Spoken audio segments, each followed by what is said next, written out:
YouTube? I hope everybody's doing absolutely fantastic, guys. Listen, it is 23:10 hours for me, 11:10 p.m. on Monday night, guys. Doing a double Tuesday into Wednesday.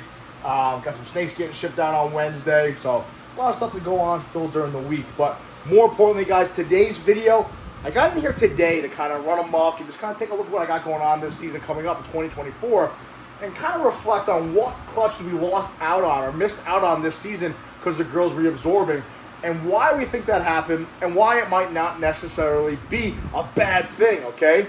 And why it might actually work out really well for us. We'll see what happens. That being said, guys, our Tinley trip, all right, October 5th is all booked. October 5th through the 9th. Kevin and I will be there starting Thursday morning, give or take.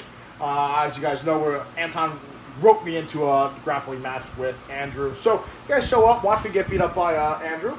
More importantly, though, we are raising money, obviously for the charity, for the foundation and whatnot. So what we're actually doing is looking for sponsors for our shorts, okay? Get your logo on our shorts for $200 per spot, 12 spots per pair of shorts. I got 7 spots taken so far, 5 to go. Interested, let me know. All that money goes towards charity. All that money that we eventually auction off the shorts, all right, guys? So definitely let me know about that. We also have a show coming up in Suffolk County, October 1st. So if you guys are looking to pick anything up, let me know if you're going to be there. Stop by. Hopefully we get a better spot than we got last year. Pretty much by the bathrooms in the corner last year. But we'll see what happens, all right? We're kind of rookies when it comes to this vending shit. So we can't complain. But I'm going to anyway. So, that being said, guys, do you guys remember the beginning of this year, 2023 season? By the way, our season's not done. We're at 18 clutches laid. We have another about 7 to go, give or take, all right, guys? But we did miss out on around 18 to 22 clutches, all right? Well, we're going to go over some of the pairings real quick, so I can kind of show you guys the firepower we kind of missed out on.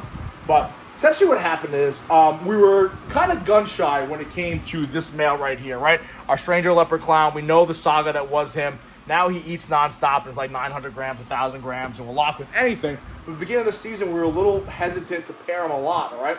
So this caused us to miss out on a couple clutches from him just because the girls actually reabsorbed. They started growing follicles in December-ish, November-ish. We really didn't pound him to them. And unfortunately, what happens, they reabsorb. We'll go through some of those clutches, all right? But if you guys remember also, we had some newbies, right? We had some young males. We had this guy right here, right? Pastel, ODYB, Leopard Pied Het Clown that we produced. We had this Yellow Belly Paint Boy, all right? So, and we had where is he? Right here, I think. Our Pastel Redhead Het Clown, okay, right there. So all these males, although they were super powerful, obviously we used our Confusion Clown, a couple other animals, a couple other males, but mainly those 3 animals there, we really wanted to put about 5 girls each, 5 or 6 girls each. And because they were younger males, I mean, not super young, not 6, 8, 10 months, about a year old, give or take. They were of size, 700, 800 grams, but they weren't mature enough, or they didn't have the experience to get the job done. So even though we were pairing them and throwing them in tubs, they weren't locking at first. Now they're all of them locked with everything. You leave them alone with Diesel, look at them. Look at them. The things they're dreaming about. You leave them alone long enough with Diesel, they'll probably lock with him. But at first they didn't lock. So ultimately what this did is this caused us to miss out on quite a bit of pairings, quite a bit of clutches. So I kind of want to run down them real quick so I kind of show you guys what we missed out on, and then we're going to talk about why it's not the worst thing in the world and how we're going to plan accordingly. So let's just go down the pipe, guys. So we have a nice Enchi Clown right here. She reabsorbed, and ultimately she went to our Confusion Clown. She reabsorbed on us. Not the end of the world. Still sucks, right? Pinstripe Clown bred to a Stranger Leopard Clown. Really excited about that clutch. Nice dark combination. Didn't pan out for us. Fire Russo Spot Nose Clown, guys. Bred to our Stranger Leopard Clown. Think about that, guys, right? Fire, Russo, Stranger Batmans could have been in the mix there. She reabsorbed on us, all right? Over here, we got a Pastel Orange Dream Leopard Fire, Yellow Belly or Asphalt Het Pied, bred to a Pastel ODYB Fire Pied from Ozzy. Not the smartest pairing in the world. Could have been a good bearing, all right? But she reabsorbed. OD Vanilla Clown, all right, guys? Bred to a Pastel Redhead Het Clown, reabsorbed on us. Fire Blade Clown, big old girl right here, likes to come out of her tub. Look at the size of her head. I got big hands, guys. This is how big this girl is. Fireblade Clown kicks out about 10 to 12 eggs. She reabsorbed on us to a Pastel Redhead Het Clown. All right, guys? If you guys have seen what Fire Redhead does, it's absolutely amazing. She reabsorbed, all right? Special Pied to a Pastel ODYB Fire Leopard Pied. Reabsorbed on us, all right? We have a couple pieds, that same male. We got a big normal pied right here. Reabsorbed on us, all right? giant pastel pied reabsorbed on us, all right? We got a big old pied right here, reabsorbed on us, all right? Russo pied, reabsorbed on us. All to that same male, all right? So our pied project got kicked in the dick, all right? Let's keep this thing moving, though. I come down the pipes. We're still waiting on a Gotham. You notice she is still on Coco. I think she's going to go from our Confusion Clown, so I don't want to disrupt her by switching over right there. So we're not going to give up on her yet. All right, guys? We have our Sterling Lesser clown that was bred to our Confusion Clown, reabsorbed on us, all right? What else we got? We're still waiting on these two right here. We got an Enchi, a Killer Enchi Clown, Killer Enchi Blade Clown, and a Killer Leopard Clown, all right? Both of them are bred to our DG boy. Looks like they might actually reabsorb on us, all right, guys? So we're not done yet. Let's keep it going. You have over here, got an OD Fire bred to our Yellow Belly Paint, reabsorbed on us, all right? Then you come up right here, we got a Leopard Double Het Clown Pied, bred to a Pastel ODYB Pied Het Clown, reabsorbed on us. Yellow Belly Fire, Leopard Double Het Clown Pied, to Clown Pied, reabsorbed on us. Yellow Belly Spot Nose Double Het Clown Pied, bred to a Stranger Leopard Clown, reabsorbed on us.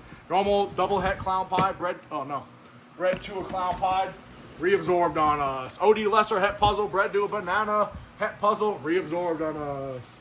GH Mojave Double Het Clown Pied, bred to a Pastel ODYB Leopard Pied Het Clown, reabsorbed on us. Yellow Belly Enchi Double Het Clown Pied, bred to a Clown Pied, not sure yet.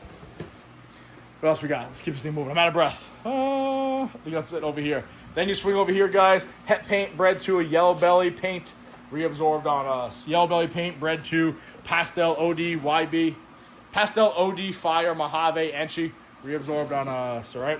Pastel Clown Het Pied bred to Yellow Belly Paint, reabsorbed on us. Pastel Clown Het Hypo, bred shit in the corner, bred to a Yellow Belly Paint, reabsorbed on us, all right? We have two clowns reabsorbed. Oh, this clown right here, big old clown bred to a nice Pastel ODYB Leopard Pied Het Clown, reabsorbed on us, all right? There's a few more I'm missing out on there, guys. You guys get the hint, all right? You guys get the gist. Listen, don't get me wrong. We had a great fucking season. We did. But could have had a retarded season, all right? It's all good. It's all good. I'm going to tell you why it's all good. There's a few reasons why. Obviously, had a lot to do with our younger males.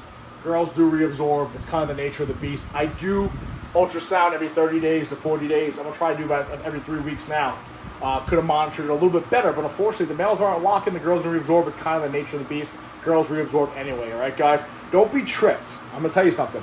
If you just go by, pair once a month, pair once a shed cycle, you're going to get about a 60 to 70% success rate. Give or take, right? It's always different circumstances that change. But people will tell you, hey, well, you know what? If I have an ultrasound, I get 90% success rate. That's not necessarily true, all right? This is why. If I have 10 animals, I pair them the old school way, once a shed cycle, once a month, and I get 6 to go for me, the 60% average, okay? If I take those same 10 animals and I ultrasound them, I'm only going to pair the 6 or 7 that are actually growing follicles, and maybe 6 or 7 go. Then I'll say, I'm 90% success rate. Well, yes, you're also cutting down how many animals you're actually breeding.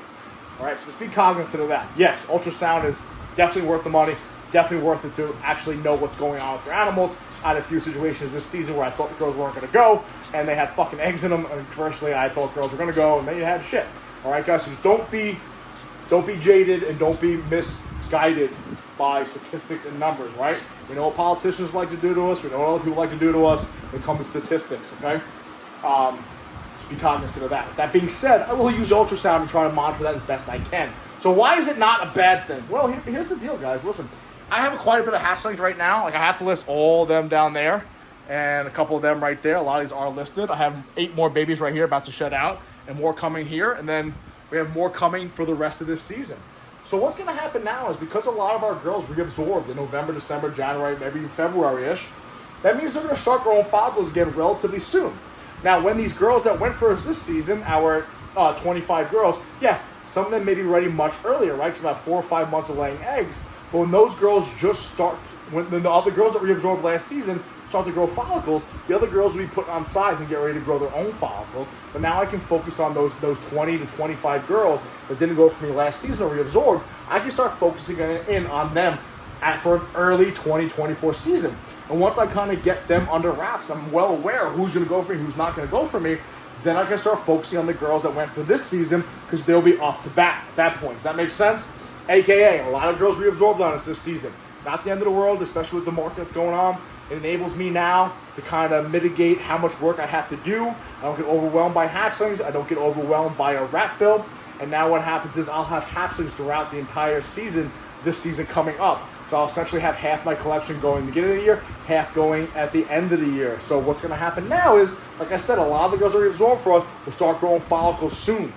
So now I can actually start breeding them relatively early and have an early 2024 season, while the girls that went for me this season will be recouping and getting their shit together. And the time that the girls that went for me this season are ready to go, I'll have eggs on the ground or be pipping from the other girls that didn't go last season. They're going to go early for this season. So I'll essentially have 2 seasons per year. Obviously, that'll change once I cycle some girls in and out. Some of these girls are here to stay forever, but that's why it's not the end of the world. And obviously, we think a big part of that is the fact that a lot of our boys were younger. So what are we learning there? Listen, obviously, these guys are super powerful. We should always have backup males. That's why, like our stranger leopard clown right here, he is sticking around. I mean, do I intend on breeding him this upcoming season? Possibly. But do you know who I really want to breed? Is his son. Okay? His son right there. I don't think I've actually had a video of them next to each other, but his son right there, high intensity orange dream. I think yellow belly fire stranger clown. All right? He's about 900 grams. He's about 280 grams. So he could potentially be ready to go this season, right? He did hatch the beginning of June. So sometime around February, he might be ready to go. But if he doesn't get his shit together, I'm going to have, which is crazy to say, his pops, which is our backup stranger pop, okay? But had we had backups this season, we could have prevented some of that, but we didn't. So fuck it, it is what it is, guys. But those younger males definitely cost us about 20 clutches. Not the end of the world, especially the way the market is, today's standards, what's going on with the market. But we did miss out on some serious fucking firepower. Quick little video update what happened to us this season, guys. Nothing crazy. I think Saturday we'll do a nice video talking about what we got going on this upcoming season as far as, sorry Shelby, as far as what females we actually have ready to go this season. Not girls that are reabsorbed for us, but girls who've been growing up. That should be ready to go for us this season, guys. So, not bad at all. Coming your way. I still want to talk about the Confusion clutch, how we did. I still want to talk about the redhead clutch. Like I said, either really, really nice looking pastel Batmans or really shitty looking redhead Batmans. I don't fucking know. We'll figure that out later down the road, guys. But hopefully I see you guys at Suffolk County show. Hopefully I see you guys at Tinley. That's the story of our 2023 season, guys. Tale of 2 seasons, I guess you could say. We did very well. Definitely missed out on some firepower. All right, guys. Kind of quick little video. Rambling video. Listen, I appreciate you guys watching. Be safe. Watch the 6.